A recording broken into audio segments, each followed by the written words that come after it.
kayo sa kanila. Paano na ang kanilang kinabukasan? Diyan sa mga proyekto niyong yan, naiinggit at humahanga ang mga alkalde sa mga karatig bayan natin, Mayor. Tingnan mo, sa sayo ng mga bata.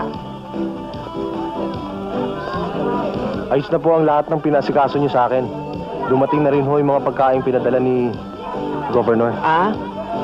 Good, Ramirez. Bahala na kayo sa mga tao nyo rito, ha? Kayong dalawa ni Santos, okay? Pagkatapos dito, tutuloy pa tayo sa Santa Cruz. Kailangan ako doon, pati na sila konsihal. Siya nga pala, Mayor. Sana'y mailabas natin ng may araw pa ang prosesyon. Madalas ho kasing nag-uulan sa gabi. Kung yun ang makabubuti, walang problema.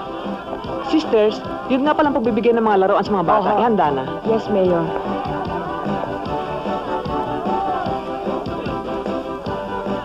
Kamusta na, Ramirez? Alam mo bang yung mga linta sa ilog ay banas na banas sa'yo? Dahil dinaig mo pa sila sa sobrang paninipsip. Ganun ba? Nakarating na nga sa akin, naasar sa akin ng mga linta. Pero alam mo bang tuwang-tuwa sila sa'yo? Dahil kakulay raw nila, ang buto mo. Kulay itim.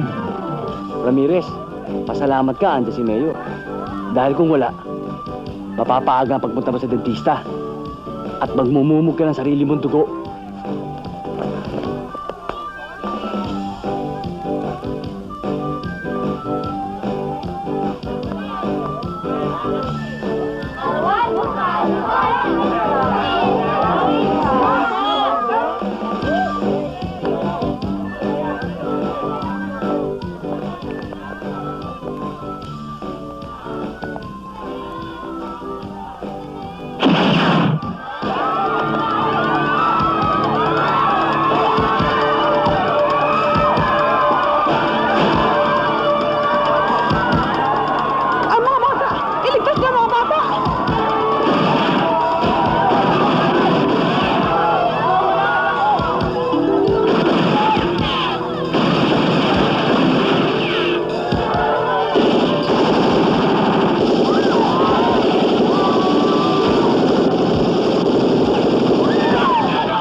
Santos, huwag mo na hintayin pang matapos ang oras mo. Sabi mo na kay Mayor ang dapat niyang malaman. Santos! Mayor, yung mga batang inihapon namin sa inyo, wala ho silang kasalanan. At tungkol ho sa pagkamatay ni Jake, siya may kasalanan nun. Kung sino man dapat sisihin. Ako, ganun pa man, humihingo akong tawad sa inyo. I'm sorry ho.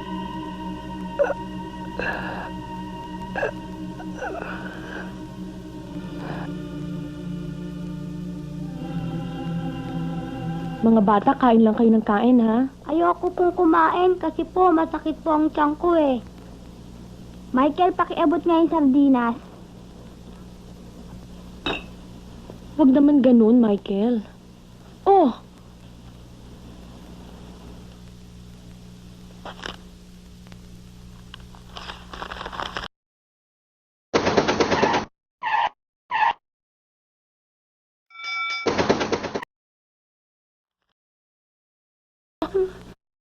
Huwag mo itatapon ng kanin! Ha? Opo! Huwag naman ho ganun. Hindi ganyan pagtrato sa mga bata. Gusto mo itapon ko ito sa bintana? Kasama ka? Si Marie Chris po, ayaw pong kumain, nilalagnat po. Nako, mainit ka nga. Alam mo, Marie Chris, kung hindi ka kakain, tataas yung lagnat mo. Ayoko pong kumain. Matutulog na lang po ako kasi po nilalagnat po ako. Gusto mo ba kantahan kita? Ha? Sige.